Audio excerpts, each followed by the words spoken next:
And it's a joy, Zara, to have you with us. May you be blessed. Today the message is going to be on David. The Lord says that David was a man according to the heart of the Lord. According to the heart of the Lord.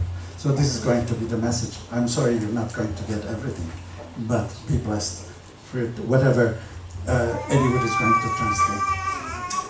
Alors nous allons nous pencher devant le Seigneur, demander à ce qu'il nous bénisse sur ce sujet qu'il m'a donné, qui s'appelle David, homme selon le cœur de Dieu.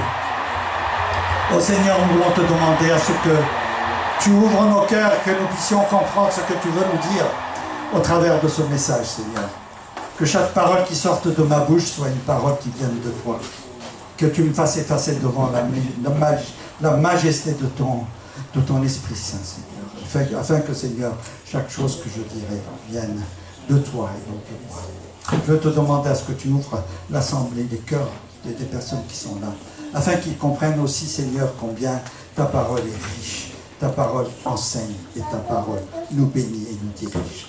Merci, Seigneur, pour cette assemblée réunie en ton nom aujourd'hui. Que, Seigneur, nous puissions nous réjouir d'être en ta présence. Amen. Alors, je ne sais pas si vous voyez, moi j'arrive à voir, mais vous, est-ce que ça se voit? Oui. Oui, ça se voit, tant mieux. Alors, David, homme selon le cœur de Dieu. Selon le cœur de Dieu, ça veut dire quoi ça? Qui peut s'en targuer? Qui peut dire qu'il est homme selon le cœur de Dieu? Y en a-t-il beaucoup? La Bible parle beaucoup d'hommes de Dieu. Je ne sais pas ce qu'il a, il fait des caprices. La Bible parle beaucoup d'hommes de Dieu que Dieu a choisis. Il y en a beaucoup, je ne vais pas les citer. Il y en a aussi, bien moins dans le Nouveau Testament, mais il y en a aussi. Mais il parle souvent des hommes de Dieu dans l'Ancien Testament. Mais il parle aussi de ses amis. Alors nous allons voir deux aspects. Il dit d'Abraham, dans Jacques 2, 23. Abraham, et on va le lire ensemble, Abraham crut à Dieu, et cela lui a imputé à justice. Et il fut appelé ami de Dieu. Qui voudrait être appelé ami de Dieu? Levez la main. Nous sommes tous amis de Dieu. Il n'y en a pas beaucoup. Qui veut être appelé ami de Dieu? Amen. Who wants to become a friend of God? Amen.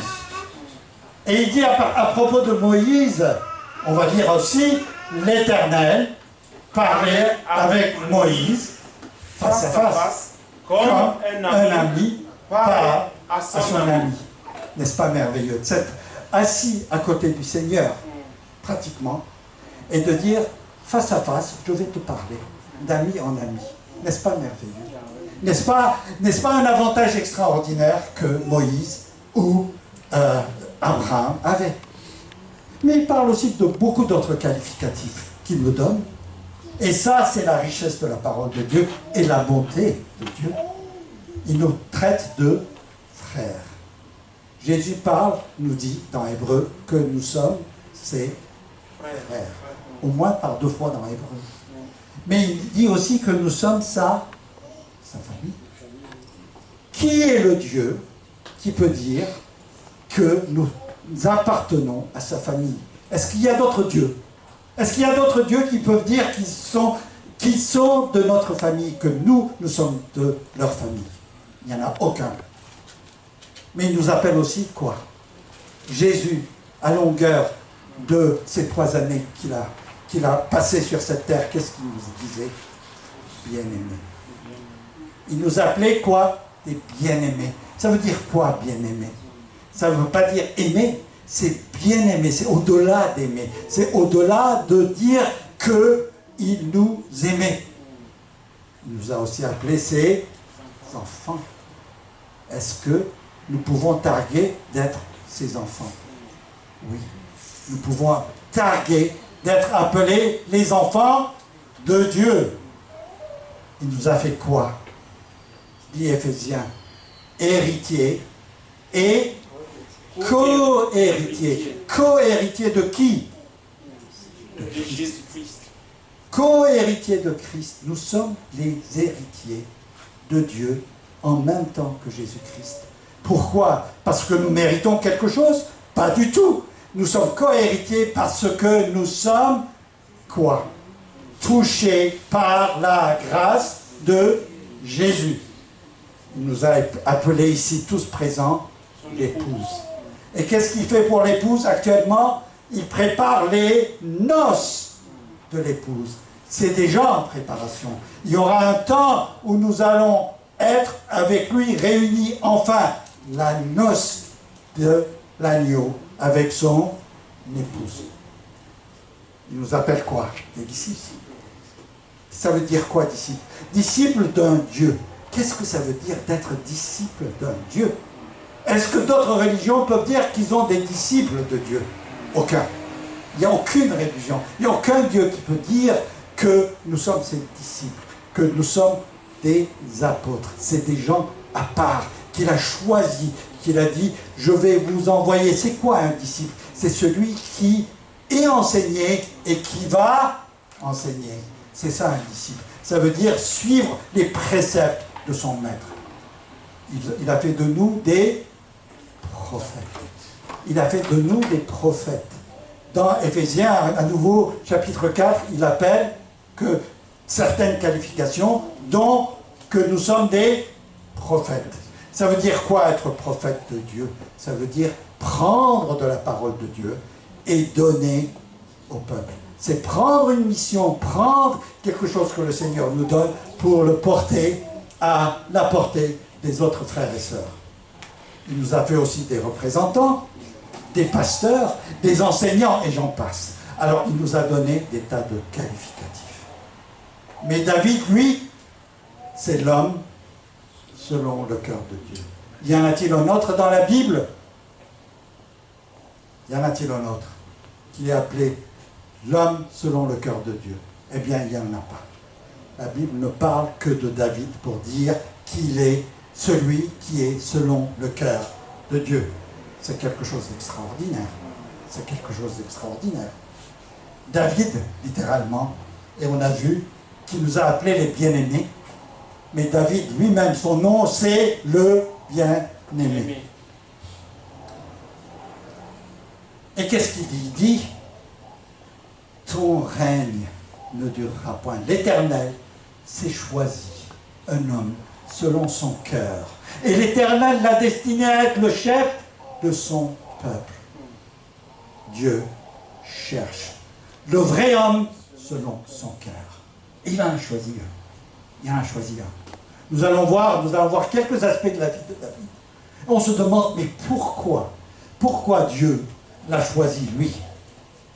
Mais regardons deux passages, deux courts passages dans Romains, qui dit dans Romains 2, 29, mais le juif, c'est celui qui est laid intérieurement.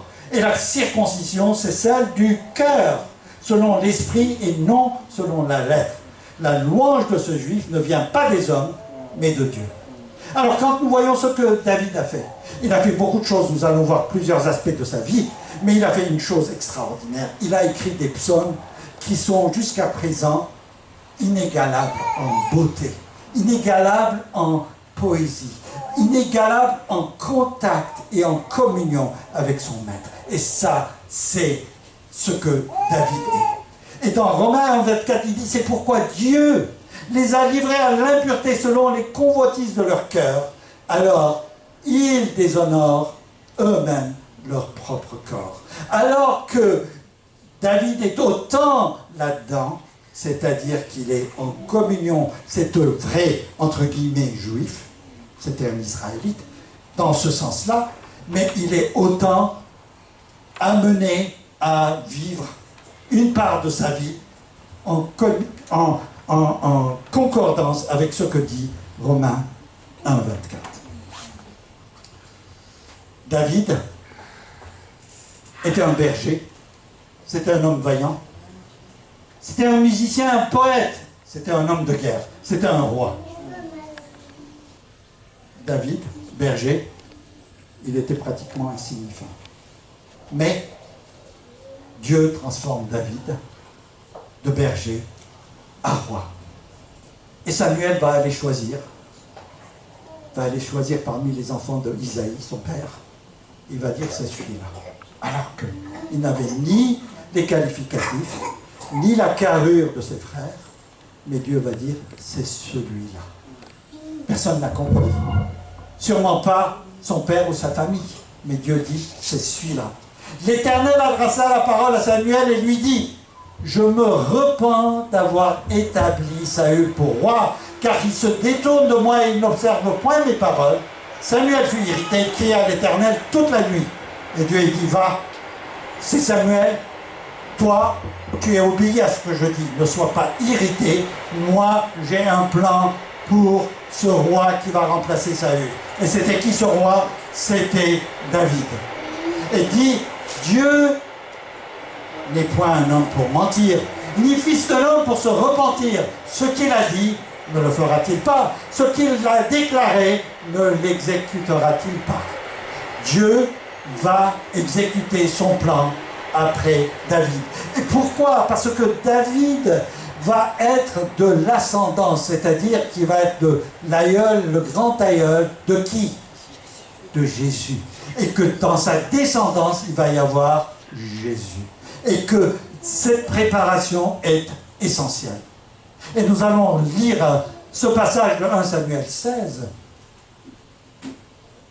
Samuel fit ce que l'Éternel avait dit, et il alla à Bethléem. Les anciens de la ville accoururent, effrayés au-devant de lui, et dirent: ton arrivée annonce-t-elle quelque chose d'heureux? Il répondit: oui, oui, je viens pour offrir un sacrifice à l'Éternel. La première chose qu'il dit, c'est que je viens offrir un sacrifice à l'Éternel. Et ça, c'est un événement heureux. Est-ce que nous sommes prêts à offrir cet événement heureux devant Dieu toutes les semaines, chaque fois que nous nous présentons devant lui?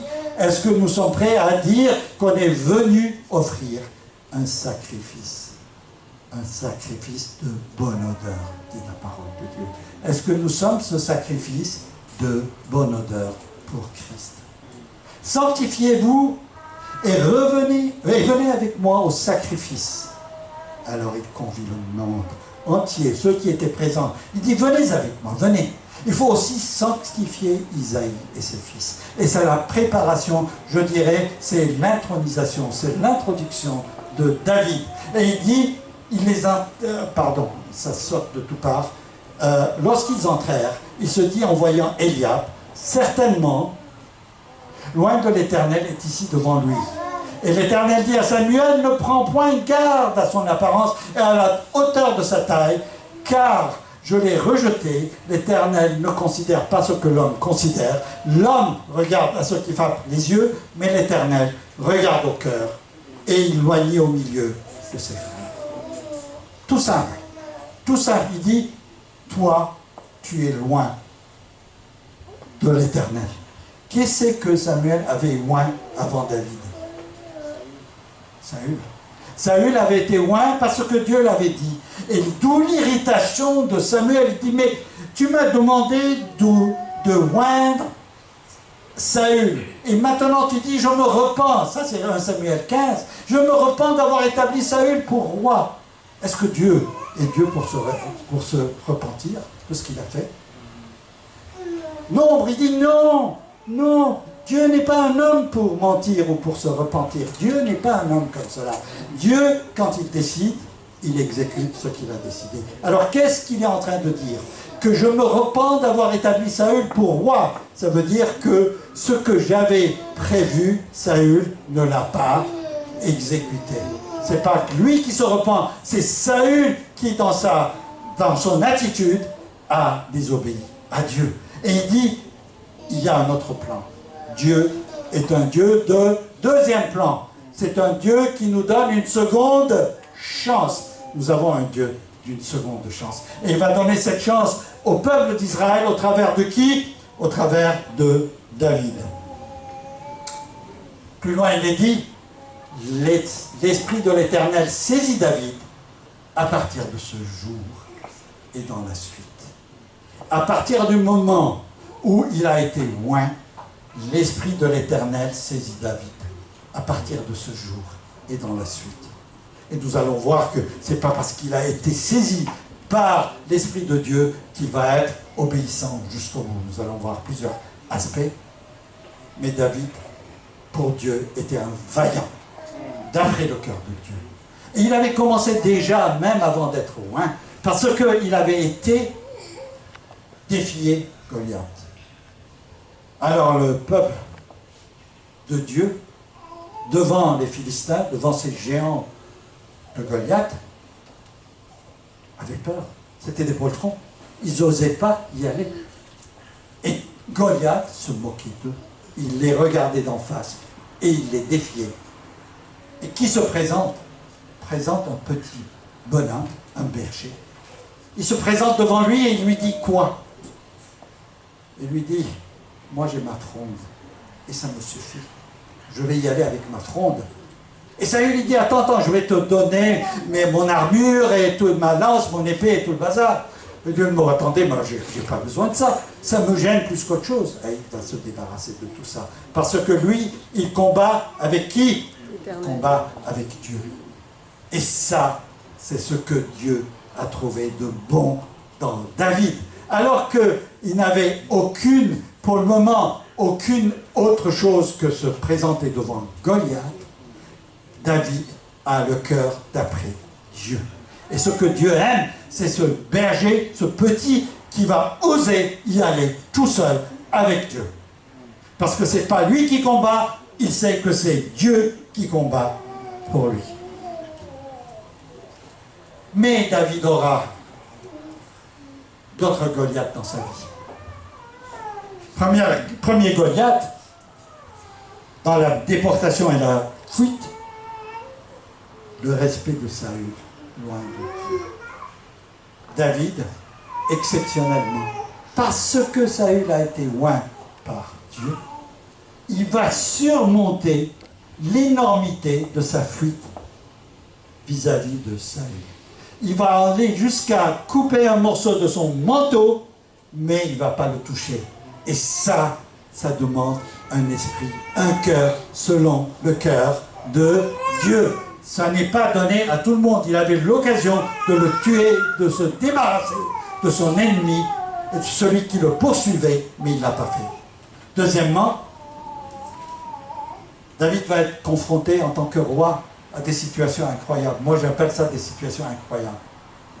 Devant son fils Amnon, qui va violer sa sœur, sa demi-sœur, il ne va pas réagir. On ne peut pas comprendre. On se dit, mais qu'est-ce que c'est que cette énormité de Goliath devant David, alors qu'il a combattu Goliath et qu'il a pu résister à Goliath, il reste dans l'indifférence vis-à-vis de la situation d'Amnon. Non seulement en cela, alors que le viol était puni de mort, suivant la tradition, et la tradition juive, il ne va pas réagir. Alors on se demande, mais David, ton cœur, où il est? Comment as-tu réagi par rapport à tout ça? Dieu passe. Il a une réaction incomprise par rapport à Absalom, son autre fils. Devant le meurtre de son frère, sa peur inconsidérée devant Absalom, lui, le roi, loin. Meurtre, puni de mort. Pourquoi il n'a pas réagi?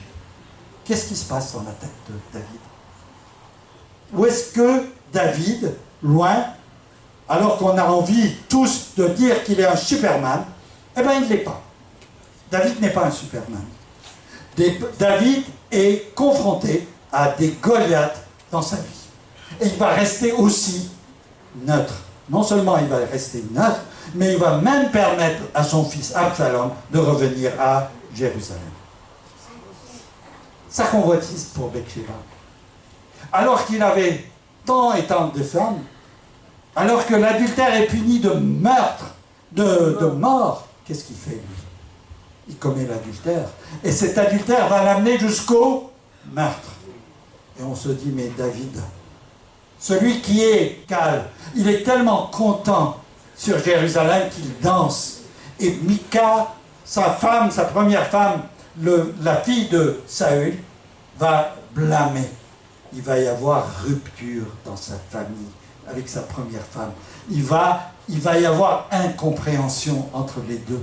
Et on se dit, mais comment David a réagi par rapport à tout ça? La Bible n'en parle pas. Shimei, du clan de Saül, qui le maudit, il ne réagit pas. Son penchant pour les femmes, en regardant un tout petit peu dans la Bible, non seulement j'ai découvert qu'il avait plusieurs femmes, mais il avait aussi des concubines. Et à un moment donné, lors de la fuite devant Absalom, il avait tellement de concubines qu'il va en laisser 10 et qu'il va fuir avec le reste. Et on se dit, mais Seigneur, comment est-ce possible? Cet homme, tu l'appelles un homme d'après le cœur de Dieu. Il avait son penchant aussi pour les armes. Il aimait les armes. Il aimait la guerre. C'était un guerroyeur contre les Philistins, contre d'autres. Et à un moment donné, il va même mettre à mort les descendants de Saül parce qu'il avait peur. Son attitude vis-à-vis de Joab dans les assassinats d'Abner, Amasa et Sheba, et je passe. Et il y a encore beaucoup d'autres exemples. Alors on se dit, c'est pas du tout un, entre guillemets, saint ou un Superman. Cet homme que Dieu dit d'après son cœur. Alors, on se dit, mais c'est quoi alors? L'Esprit de l'Éternel saisit David à partir de ce jour et dans la suite. C'est ça l'Esprit de l'Éternel? On se demande, on se pose des questions, c'est ça l'Esprit de l'Éternel? Et alors où est ce cœur selon Dieu? Où est ce cœur? Mais Dieu ne connaissait-il pas tous ses penchants et ses problèmes? Mais que fait cet homme si complexe qui fut si exceptionnel? Qu'est-ce qui fait que cet homme si complexe, qu'on a vu plusieurs de ces aspects-là, il n'y en a pas un seul. On ne peut pas dire que les autres prophètes ou les autres hommes de Dieu de la Bible avaient des situations aussi complexes que la situation de David. Peut-être son fils, Salomon, était aussi très complexe. Mais lui, il était spécialement complexe. Mais qu'est-ce qui fait que cet homme si complexe fut si exceptionnel aux yeux de Dieu? Premièrement, le musicien, le prophète et le poète s'exclament. C'est ce pécheur, parce que Dieu, nous savons que David est aussi pécheur que nous. Mais devant le Dieu qu'il aime, il se met devant Dieu. Et il médite. Les musiciens, les poètes et les artistes comprendront ce que c'est que de se mettre devant Dieu et méditer. Moi, je suis passé aussi par des événements difficiles. Et j'ai trouvé mon équilibre que quand je me suis mis vraiment devant Dieu. Et chacun de nous, nous sommes dans cette situation. Souvent, nous sommes confrontés à des situations, mais nous ne voulons pas lâcher prise. Nous voulons rester dans nos positions. Alors que lui, il se met devant Dieu et il médite. Il écoute le Seigneur qui lui parle. Et il chante. Il clame, il s'exalte et il exulte. Et tous ces psaumes, magnifiquement écrits, reflètent cela. Il dit, Dieu, mon rocher. On va le lire. Dieu, mon rocher, ma forteresse, mon libérateur, mon abri, mon bouclier, ma force, mon rempart, mon refuge, ma lumière. Est-ce qu'il y en a beaucoup d'autres dans la Bible qui ont dit tout ça? Y en a-t-il d'autres? Eh bien non. C'est lui qui dit tout cela. Dieu, mon rocher. Dieu, ma forteresse. Dieu, mon libérateur. J'en ai la chair de poule. Dieu, mon abri. Dieu, mon bouclier. Dieu, ma force. Dieu, mon rempart. Dieu, mon refuge. Dieu, ma lumière. Et tout cela se reflète dans ces psaumes qu'il écrit. Et qu'il écrit de là. Et c'est là qu'il connecte avec Dieu. Parce qu'il dit tout cela. Et il clame encore. Dieu nous voit. Et il dit, Dieu nous connaît. Dieu nous sauve. Dieu nous écoute. Dieu nous aime. Dieu nous console. Dieu nous récompense. Dieu nous protège. Dieu nous rend vainqueurs. Dieu transcende Amen. notre peur et nos craintes. Dieu se met devant nos ennemis. Dieu nous venge. Amen. Amen. C'est ça ce que David dit. Et ce qu'il dit, il le pense. Et ce qu'il le pense, il l'écrit. Ce qu'il l'écrit, il essaie de vivre. Mais quand il vit, il pêche. Et comme il est comme nous. Nous avons de bonnes intentions, nous voulons faire beaucoup de choses, mais lui, il le dit, et devant Dieu, il est sincère. Et Dieu voit que cet homme est sincère devant lui. Même s'il est dans la nasse en constance dans sa vie. David n'a pas été heureux dans sa vie parce qu'il était constamment confronté à tous ces problèmes que nous avons vus. Et pourtant, au travers de tous ces problèmes, il a le temps de se mettre devant Dieu, méditer, écouter et chanter, et clamer, et s'exalter et exulter devant Dieu. Exulter, ça veut dire qu'il avait une joie tellement profonde que ça lui sortait des entrailles, des tripes, si je peux dire, parce qu'il était tellement content devant le Seigneur. Et c'est pour ça que ces psaumes sont si magnifiques. Et il dit encore Dieu tout-puissant, Dieu fidèle, Dieu bon, Dieu droit, Dieu pur, Dieu parfait, Dieu vivant, Dieu digne de louange, Dieu de paix, Dieu d'éternité. Tout cela que nous disons à longueur de journée dans nos chants que nous chantons chaque dimanche, toutes ces paroles que nous répétons, eh bien, toutes ces paroles viennent de la parole de Dieu. Et cette parole de Dieu est écrite par David, inspirée par David la plupart du temps. Amen. Amen. Est-ce que vous comprenez combien nous sommes influencés par ce que David a écrit dans ces psaumes? Est-ce que vous comprenez que toutes ces paroles que nous chantons souvent, que nous transvasons, que nous transformons au goût du jour, ils existent déjà dans la parole de Dieu. Et qu'il y en a un qui a écrit tout ça parce que lui, il est suivant le cœur de Dieu. Donc, que fait donc cet homme si complexe qui soit si exceptionnel? Dans sa fragilité, dans ses iniquités, et il y en a eu, et nous avons vu, dans ses confusions, il était totalement confus, parfois lâche, devant des situations, dans ses péchés qu'il ne savait pas régler. David était un impulsif. Il réagissait par impulsion, souvent sans réfléchir. On l'a vu plusieurs fois.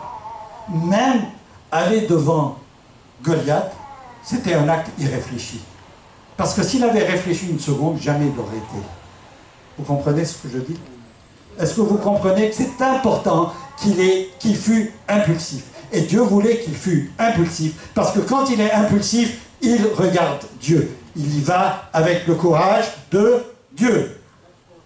Mais quand il le faut, il sait où se tourner. Et on a vu toutes ces paroles tout à l'heure, qui commencent avec des psaumes magnifiques. Alors cet homme fragile, il est sans complexe devant Dieu. Et Dieu aime les personnes qui sont sans complexe devant Dieu. Est-ce que vous êtes capable d'exposer devant Dieu, sans complexe, toutes vos attitudes? Que celui qui n'est pas capable lève la main. Nous devons être capables, tous, d'être sans complexe devant Dieu. Souvent, nous lui cachons des choses, nous mettons de côté. Nous voulons nous taire, nous ne voulons pas dire tout ce qui est notre petit royaume. Nous voulons garder nos petits bébés à nous, nous voulons garder nos petits péchés à nous, nous voulons garder nos petits bobos à nous, et nous allons devant des problèmes, parce que quand nous prions, nous avons encore gardé des choses pour nous à nous. Nous n'avons pas donné tout sans complexe devant Dieu. Sans complexe devant Dieu. David sait où se ressourcer. Et souvent, quelqu'un qui écrit de si beaux psaumes sait où il est. Il est au pied de son maître. Il sait où se ressourcer parce que il sait qu'il n'est que poussière, dit-il. D'où il vient, où il va. Et ces paroles sont dans ces psaumes, il dit, je ne suis que poussière. Je sais mes limitations. Mais mon Dieu, mon Seigneur, je viens devant toi parce que je sais que je suis limité. Mais je t'aime. Il lui dit ça, tout simplement. Seigneur, je t'aime. Nous aussi, nous le disons, mais est-ce que nous le croyons jusqu'au bout des ongles? Est-ce que nous sommes capables devant le Seigneur de dire, mais je t'aime, non pas par la bouche, non pas par ce qui sort de ma bouche, non pas par ma langue, non pas par ma pensée, non pas même par mon cœur, mais par l'Esprit Saint qui habite en moi. Est-ce que je suis capable de sortir de moi-même, parce que l'Esprit Saint me le permet, pour aller devant le Seigneur? C'est ça, ce que Dieu aime dans David. C'est que l'Esprit Saint habite David. D'ailleurs, il en parle, et il est rare de parler de l'Esprit Saint dans la parole de Dieu dans l'Ancien Testament, mais David en parle. Il sait que ses penchants lui ont joué des tours, il sait ses limitations. Il a des regrets, il le dit. Et le psaume 51, magnifique là-dessus. Il dit, mais que Dieu, il le sait, a regardé son enfant au fond de son cœur. Il lui a trouvé un cœur qui se met devant lui. La modestie de ce roi, d'un berger transformé en roi, mais qui se met devant son maître, qui est son Dieu. Et quand il crie dans le psaume 53, tous sont égarés, tous sont pervertis. Il n'en est aucun qui fasse le bien, pas même un seul. Il sait de quoi il parle. Il sait que lui aussi il a été là. Et que tous sont pervertis. Et c'est lui le premier qui a été perverti par tous ces problèmes auxquels il a dû faire face. Et quand dans le psaume 51, il implore, ô Dieu, aie pitié de moi dans ta bonté, selon ta grande miséricorde, efface mes transgressions. Lave-moi complètement de mon iniquité et purifie-moi de mon péché. Mais tu veux que la vérité soit au fond du cœur. Fais donc pénétrer la sagesse au-dedans de moi. Ô Dieu, crée en moi un cœur pur. Renouvelle en moi un esprit bien disposé. Ne me rejette pas loin de ta face. Ne me retire pas ton Esprit Saint. Rends-moi la joie de ton salut. Et que l'esprit de bonne volonté me soutienne.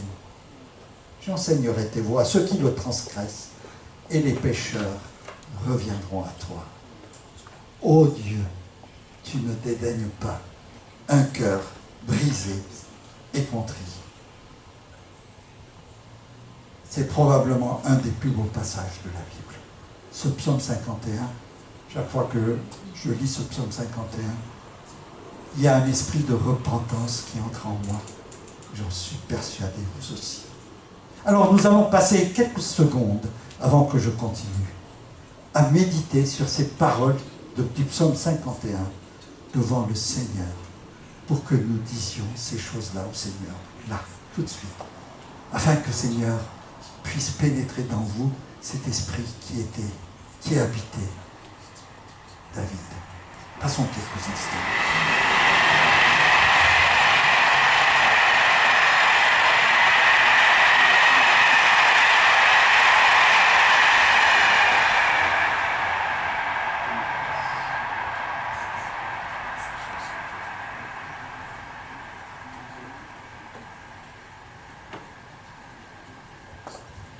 Ô Seigneur, renouvelle en nous un esprit bien disposé. Rends-nous la joie de ton salut. Et que l'esprit de bonne volonté nous soutienne. Ô Dieu, tu ne dédaignes pas un cœur brisé et contrit. David, il sait où tourner son regard et implorer le secours. Et quand dans le psaume 103, il exalte le nom de l'Éternel, il dit « Mon âme bénit l'Éternel. Que tout ce qui est en moi bénisse son saint nom. Mon âme bénit l'Éternel et n'oublie aucun de ses bienfaits. Comme un père a compassion de ses enfants, l'Éternel a compassion de ceux qui le craignent. Car il sait de quoi nous sommes faits. Il se souvient que nous sommes poussière. L'homme, ses jours sont comme l'herbe, il fleurit comme la fleur des champs. lorsqu'un vent passe, elle n'est plus. Et le lieu qu'elle occupait ne la reconnaît plus. Mais la bonté de l'Éternel dure à jamais pour ceux qui le craignent, et sa miséricorde pour les enfants de leurs enfants. Il sait que les bontés de l'Éternel ne tarissent jamais. Et enfin, quand dans le psaume 27, il proclame son salut, il dit: l'Éternel est ma lumière et mon salut. De qui aurais-je crainte? L'Éternel est le soutien de ma vie. De qui aurais-je peur? Il sait qu'il est sauvé par la grâce. Alors on met tout cela et on met en face la vie de David. C'était une grosse confusion dans sa vie. Nous avons vu tous ces problèmes auxquels il a dû faire face. Et devant tout cela, mettons en balance ce que son cœur va dire. Et je vais vous dire, il n'y en a aucun autre dans la parole de Dieu qui a dit ces choses-là. Aucun. Il n'y en a aucun qui a été jusqu'à là. Alors, pourquoi est-il selon le cœur de Dieu? Vous comprenez maintenant que Dieu ne regarde pas ce que nous faisons. Il regarde nos cœurs parce qu'il sait de quoi nous sommes faits. Il sait que nous sommes poussière et que nous sommes amenés à disparaître. Mais devant lui, ce n'est pas ça qu'il regarde. Où est ton cœur? Frère, sœur, où est ton cœur? Dieu regarde ton cœur. Il cherche ton cœur. Il cherche à communier avec toi. Et David a su le faire. Et Dieu l'a fait parce que cet homme si complexe avait quelque chose d'exceptionnel. Il avait ce quelque chose d'exceptionnel. David a tout compris. Il a compris ses limitations devant les événements du monde. Il a fait des tas de choses qu'il ne devait pas faire et qu'il n'aurait pas dû faire, même s'il était roi. Il a compris que les grandes choses qui se préparent pour lui, c'est son rejeton, Jésus. Il a sensé qu'il y avait de l'espoir qui venait à l'humanité entière. Il va en parler. Il saisit le sens de l'éternité. Et ce plan du salut qu'il vient de décrire dans le psaume 27. Parce que ce psaume 27 est écrit pour nous, pour chacun qui croit à l'avènement de ce Fils de Dieu, venu pour nous, pour mourir une bonne fois, pour la croix, sur la croix, pour nous. Il sait que l'humanité entière est bientôt en ébullition pour recevoir cet esprit de paix éternelle. Est-ce qu'aujourd'hui nous sommes prêts à recevoir cet esprit de paix éternelle? Personne ne répond. Est-ce que nous sommes prêts à recevoir cet esprit de paix éternelle? Amen. Amen.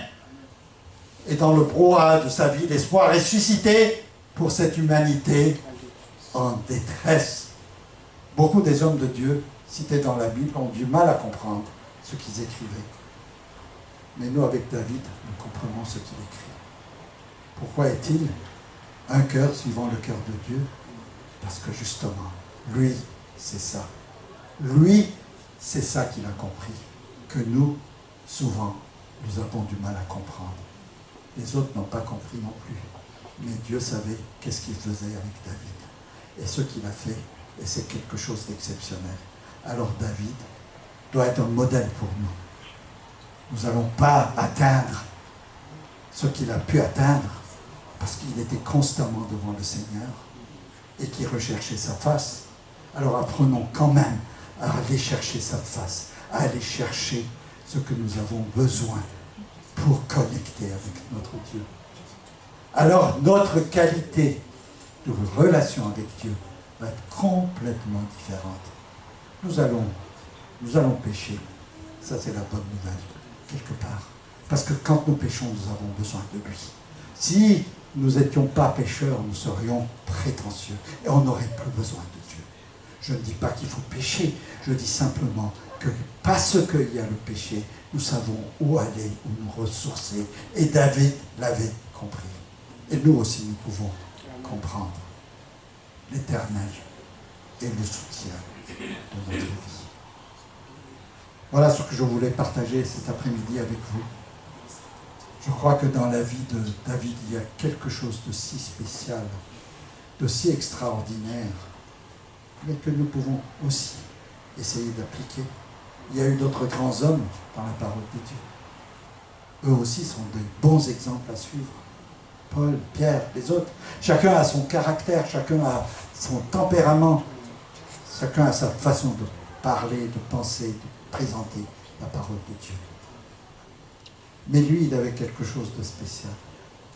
Et ce que nous avons lu, ce que nous avons regardé au travers de ces psaumes, c'est tout le cœur de David. C'est tout le cœur de cet homme qui était suivant le cœur de Dieu. Merci. Amen.